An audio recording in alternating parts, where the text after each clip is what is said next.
केसीआर हुकूमत ने opposition leaders के फ़ोन टैपिंग को लेकर बहुत ही गलत तरीके से इस्तेमाल करना शुरू कर दिया है।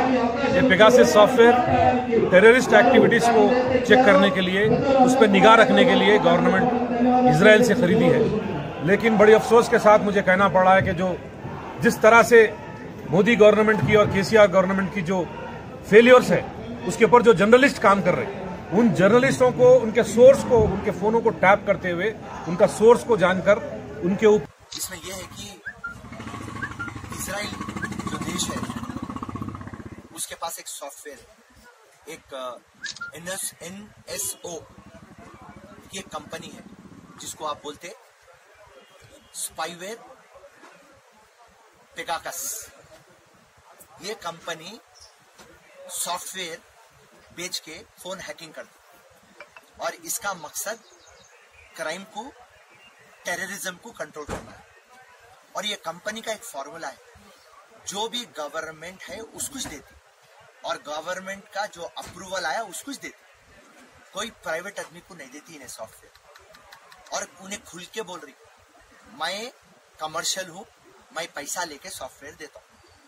तो आज फ्रांस में एक बात लीक हुई, उसकी मैं डेप्थ में बाद में जाता हूं, कि पूरी दुनिया में 50,000 फोनों का हैकिंग हो रहा, टैपिंग हो रहा, और हिंदुस्तान के अंदर 1100 से 1200 फोन और 300 फोनों को जब जांच पड़ताल करे, उसके अंदर राहुल गांधी के 2 नंबर आए।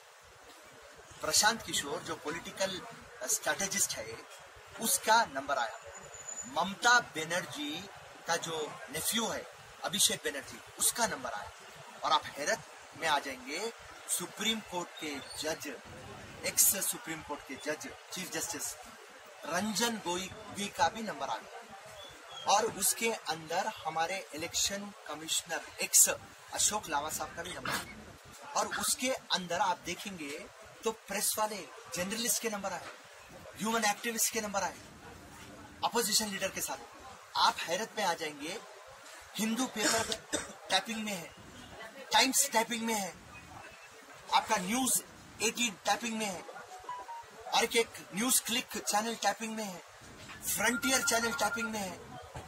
और जो भी जेएनयू के लीडर्स जो धरना पे बैठे थे, वो लोग, नदीम लोग और कोई दूसरे लोग हैं, उनका भी फोन टैपिंग पे है। रेलवे के लिए जो फाइट कर रहा, उनका फोन टैपिंग पे है। फॉरेस्ट के इश्यूज पे जो एक्टिविस्ट है, उनका फोन टैपिंग के ऊपर है। कोयला जो बात कर रहा, उस जो इश्यूज पे एक्टिविज्म कर रहा, उसका फोन टैपिंग पे है। तो कांग्रेस पार्टी एक बात बोली, साहब आप पूरी प्राइवेसी खत्म कर रही, हमारे हिंदुस्तान में फंडामेंटल राइट्स आप खत्म कर दे रहे, आप डेमोक्रेसी खत्म कर दे रहे। आप अगर से ये फोन के अंदर अगर से वो वायरस आ गया, और ये माफी चाहते वायरस, अगर से सॉफ्टवेयर आ गया, तो उन्हें जो भी मेरे प्राइवेट चीजें हैं पूरे जान लेता, मेरे अकाउंट में पैसे, पासवर्ड ले लेता, मैं बेडरूम में मेरी बीवी के साथ क्या करूं उसको मालूम पड़ जाता, कैमरा ऑन हो जाता, मैं बाथरूम में क्या कर रहा हूं उसको मालूम पड़ जाता, मेरे हेल्थ इश्यूज के बारे में मालूम पड़ जाता, मेरे फैमिली प्रॉब्लम्स के बारे में मालूम पड़ जाता। तो हम एक ही बात बोल रहे हैं, देखिए साहब, घर बनता, घर रहता, घर को दरवाजा रहता, खिड़की रहती, खिड़की के ऊपर कर्टन रहता, क्यों रहता? प्राइवेसी बचाने के लिए ना। और हिंदुस्तान सबसे बड़ा डेमोक्रेटिक कंट्री है। अब ये जो वायरस दूसरे कंट्रियों को बेच रहा है इजराइल, उसमें कौन है? मोरक्को है, युगांडा है, अफगानिस्तान है, पाकिस्तान है, सऊदी अरब है, हाँ, मेक्सिको है। अरे ये पूरे कंट्रियों में डेमोक्रेसी नहीं है, वहां पे तानाशाही चलती है, डिक्टेटरशिप है। और हिंदुस्तान में डेमोक्रेसी। अरे भाई, आप किसका भी फोन टैप करना है बोले तो आपको लॉ के फ्रेमवर्क में आना पड़ता। अगर चाहे रॉर हो, एनआईए हो, सीबीआई हो, कोई भी अगर से इंटेलिजेंस हो, टैप करना है तो टैप करते वक्त हमारे को प्रोटेक्ट करना पड़ता, और एक लीगल फ्रेमवर्क पे हमारे को आप टैप करना पड़ता, कि आपको हैक करना पड़ता। आज का जो प्रोटेस्ट है, जैसे स्पाईवेयर सॉफ्टवेयर जिस तरह से फ़ोन टैपिंग हो रही है, हैक कर ले रहे फ़ोन, कॉन्टैक्ट्स हैक हो रहे हैं लोगों के, यहाँ तक ये भी बताया जा रहा है कि आपके मोबाइल के जो इम्पोर्टेंट डेटा, फोटोज वगैरह वो भी हैक कर लिया जा रहा है। तो इसके ऊपर क्या बोलेंगे? ये पेगासस स्पाईवेयर जो सॉफ्टवेयर है, ये इजराइल से इंडियन गवर्नमेंट ने खरीदा है, और ये टेररिस्टों के लिए इस्तेमाल होता है। जो देश के अगेंस्ट जाते हैं, जो एंटी टेररिस्ट एक्टिविटी करते हैं, ये उन लोगों के लिए इस्तेमाल होता है। मोदी गवर्नमेंट अभी इस सॉफ्टवेयर से स्नूपिंग कर रही है। तमाम लोगों के डेटा मोदी गवर्नमेंट चेक कर रही है। उनका आपकी कोई चीज़ आजकल ये देखिए, हमारा जमहूरी हक होता है कि हमारी प्राइवेसी हमारे साथ रहे। हम कपड़े किस लिए पहनते हैं? हमारी प्राइवेसी छुपाने के लिए पहनते हैं।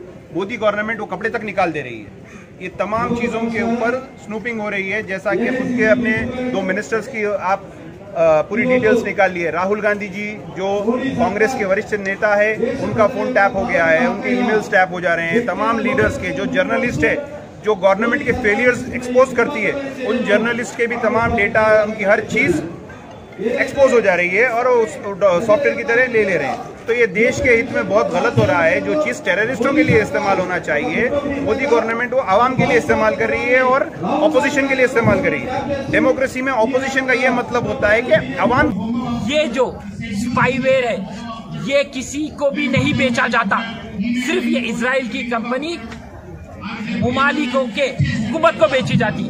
और आज ये स्पाईवेयर के जरिए से मुकम्मल तरीके से फोनों को हैक किया जा रहा है।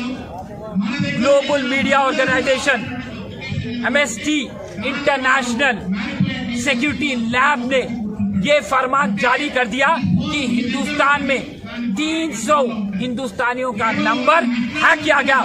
उसमें राहुल गांधी जी का नंबर है, पोल स्ट्रैटेजिस्ट प्रशांत किशोर का नंबर है, फॉर्मर इलेक्शन कमीशन अशोक लावना का नंबर है, 40 जर्नलिस्ट का नंबर है, प्रवीण तोकाड़िया का नंबर है, साइंटिस्ट का नंबर है, पॉलिटिशियन का नंबर है और ब्यूरोक्रेट्स का नंबर है। हम बीजेपी से जब मुतालिबा कर रहे हैं कि किस तरीके से आप ये हैकिंग में मुलविस है, हमको खुल के बता दो, तो बीजेपी की हुकूमत खामोशी इख्तियार कर रही है। नरेंद्र मोदी, आपके मुल्क में नंबर्स हैक हो रहे हैं और आप खामोश बैठे हुए हैं। जब मिनिस्ट्री ऑफ इलेक्ट्रॉनिक्स और IT मिनिस्टर से पूछा जाता है इस स्पाई के बारे में तो वो खामोशी इख्तियार करते हैं। अमित शाह, आप तो वजीर दाखिला है, इंटरनल सिक्योरिटी आज ब्रीच हो चुकी, फोन हैक हो चुका और आप खामोशी इख्तियार कर रहे हैं। आपका फर्ज है कि इंटरनल सिक्योरिटी पर दिमाग लगाना, इंटरनल सिक्योरिटी की हिफाजत करना, और आप हिफाजत कर नहीं पाए। और आप रिसर्च एनालिसिस विंग रॉकू, central bureau of investigation bureau को 3 एजेंसी को भी आप अंधेरे में रखे और 3 एजेंसी रोज आपके राब्ते में रहते। किसी को भी ये बात का इल्म नहीं है। सिर्फ इल्म है तो बीजेपी के वजीर आजम नरेंद्र मोदी को इस हैकिंग का इल्म है। होम मिनिस्टर अमित शाह को इसका इल्म है। अमित शाह, हम मुतालिबा करते कि फौरन आप इस्तीफा दीजिए। आप वो ओहदे के लायक नहीं है, क्योंकि आप इंटरनल सिक्योरिटी की हिफाजत नहीं कर सकते, तो कोई आपका फर्ज नहीं है कि वो ओहदे पर बैठे।